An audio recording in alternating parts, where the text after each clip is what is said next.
Hello there. We are joined by Mr. and Mrs. Andrew and Donnette Norman, who are the presidents and founders of Passion and Purity. And for those of you who do not know, Passion and Purity is a charitable, non-profit organization that seeks to help you to find your passion and embrace it with purity. Yeah. So today we're here to talk about just a topic that everybody loves to hear about, Valentine's Day and this whole issue surrounding love and romance and all of that. So you're about to get some answers. So, what does Valentine's Day mean to you? All right. To me, Valentine's Day is a time to express love. We express love every day, but do that little extra special little thing. Whether to my siblings, to my parents, our parent, one of them has passed, and to my wife, just everybody in your sphere of influence, just to be that expression of love to them. That's what it is to me. It's a celebration of love where I'm allowed. It's a celebration of love, a day when I choose to share love in a very special way to just about everyone in my sphere of influence. And of course, Valentine's Day is also about romantic love. So it's a day when I choose to make Andrew feel very special and to express romantic love. That's what Valentine's Day is about. Awesome, awesome. So I know you did some research on this. Yeah. A lot of people want to know the backstory behind this Valentine's Day. So can you Yeah. just share with us what you found? Well, pretty much the British, the Encyclopedia Britannica shows very clearly that St Valentine was a saint. He was acknowledged as a saint Wow. by the church at the time. He was also a physician or a doctor, and he, being a priest, tried to honor the young men of his time who wanted to get married. And this was in contravention of what the emperor of the day had commanded, that nobody should get married at this time because I need these young men for war and so on, and he didn't want their affections tied up with family members back home and stuff. And then even to volunteer, if you have a family, you don't want to leave your family behind. But so that was a challenge.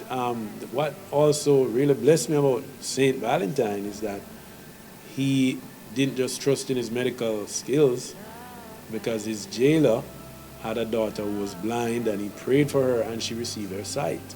And there developed a romantic relationship between him and her. And so she really remained faithful to him, visiting him in prison and stuff before he was killed for his faith in Jesus Christ and for just honoring the whole thing of marriage. Okay. Yeah. Mrs. Norman? I'm so excited about this. We did some research, and I'd just like to do a little reading that we did, compiled from various sources, which will be on our website. Right. St. Valentine was a priest who lived during the 3rd century, at which time the Roman emperor who ruled was Emperor Claudius II, Gothicus. Yeah. Claudius had forbidden his soldiers to marry, believing that marriage made it more difficult to recruit soldiers for the war. He believed that recruitment for the army was down because Roman men did not want to leave their loved ones or families behind. He therefore canceled all marriages and engagements in Rome. Radical. Valentine, however, began to secretly marry soldiers before they went off to war, despite the emperor's orders. Can you imagine that? Yeah. In 269 AD, Emperor Claudius found out about the secret ceremonies, and Valentine was consequently arrested and sentenced to death. Wow. The day before his execution, the condemned priest sent a note to say goodbye to Julia, his fiancée, who is said to have been blind, but received her sight when he prayed for her. He was executed shortly after, and according to the story, he ended the sweet little note with the words, "From your Valentine." However, it was not until the 14th century that St. Valentine's Day was selected as the day to celebrate romantic courtly love. Before this, February 14th was just another feast day named for a relatively obscure martyr from the early days of Christianity. So in essence, St. Valentine gave his life to preserve the sanctity of marriage as God ordained, so that young couples could be bonded together in holy matrimony.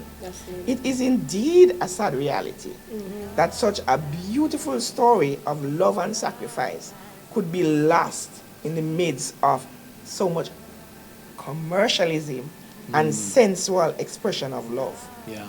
And this is indeed a noteworthy story because, marriage, both of us are marriage officers and counselors, and trust me, we love God's institution of marriage.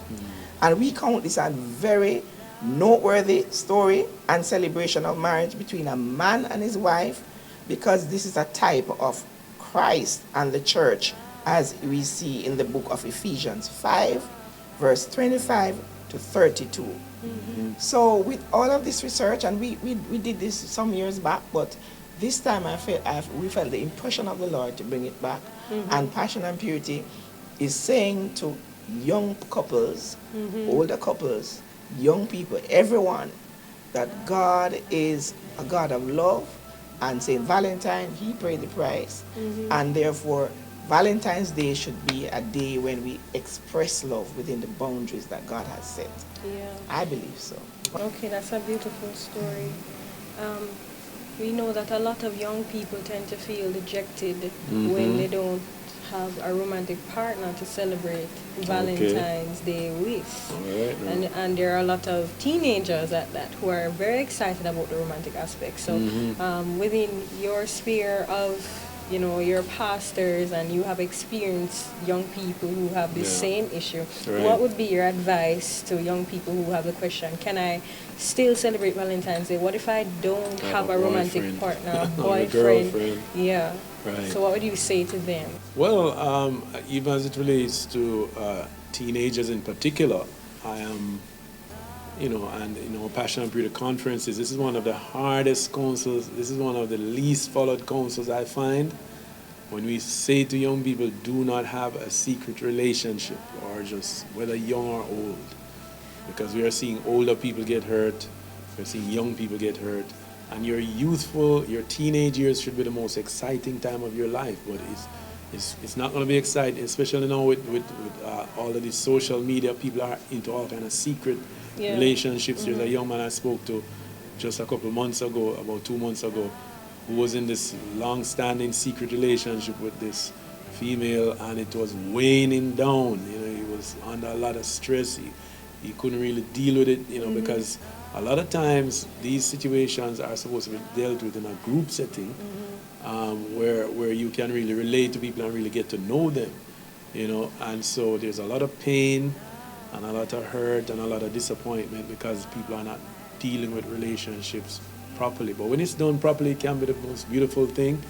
I find that most teenagers are not ready for a romantic relationship, a one-on-one, and if you think there might be an attraction, it can be planned out in terms of how you interact with the other person, and you can build that relationship, and you can actually learn about the other person and see whether or not it's something that you really want to take further. When it's done in a group setting, it's so safe, and there's so much real growth that can take place where there's accountability. So yes, it's a really, really big issue as it relates to romantic relationships. But remember, as you were saying, Valentine's Day is not just restricted to just romantic expression. So if you don't have a boyfriend, you're not any less. If you don't have a girlfriend, you're not any less of a male. And you can show love the same way. That's right. And be excited about Valentine's, and not, put yourself in prison. Yikes. Right. Yeah, I can attest to that. It's so mentally grueling to be young, and honestly, if we be honest with ourselves, teens and young people, some young adults too, when we're not ready for relationships, teens especially, when you have to have secret ones, you have to hide it from your parents. Oh boy. Sometimes those things turn out to be very, very dangerous. Extremely. Yeah, very dangerous. And normally romantic relationships tend to go to more serious things like marriage, wanting a family, wanting to buy a house together, a car. And so if we really search ourselves, we see that we're not mentally or financially or other allies prepared for those things. So we want you to know, Mr. and Mrs. Norman and myself, that love is not just romantic. No matter what the media tells you, no matter That's what you right. see being advertised on the different stations, it's not about, kisses and hugs and getting chocolates and roses and being made to feel special. You can feel special all year round with other types of love. Show your family, show your friends. It's not limited. Love is broader than romance. And there are some aspects of romance that are reserved. All aspects of romance that is reserved for engaged and married people. So we have to be real. You are safe within the context that he just mentioned. Group dating, being open, being accountable. That's right. Right. So we want you to follow these things, and we know now you have the information, so you're more equipped to deal with these days and all the dejected feelings and depression that Oh, come boy. with you not having a girlfriend or a boyfriend. You're no less. That's Trust right. me. That's You're right. not missing anything either. You can wait until the time comes, if it comes, for you to get married and have that experience. All right. So, because it's just one part of love. So we want you to experience love the real way, share and spread love. We want you to stay connected to Right. passion and purity, especially. Join us on our Instagram. We're celebrating Love Week. We want you to join us on social media, Instagram at Passion and Purity JA. Follow our Facebook page, Passion and Purity. Visit our website, www.passionandpurity.com. Send us messages. You have questions, I know. Right. Okay. Send us the questions. We'll have people talk to you, counsel you, pray for you. And just Pray be for open. you. Right. Be open to hear the wisdom that is coming from God to save your soul. That's right. Keep you That's safe. right. That's So, spread and share love the right way, the real way, the one that's not boxed in, and have a wonderful week and rest of your day. All right. Yeah, so receive the love, and the love of God especially, and share the love. On Valentine's Day. All right. Thank you.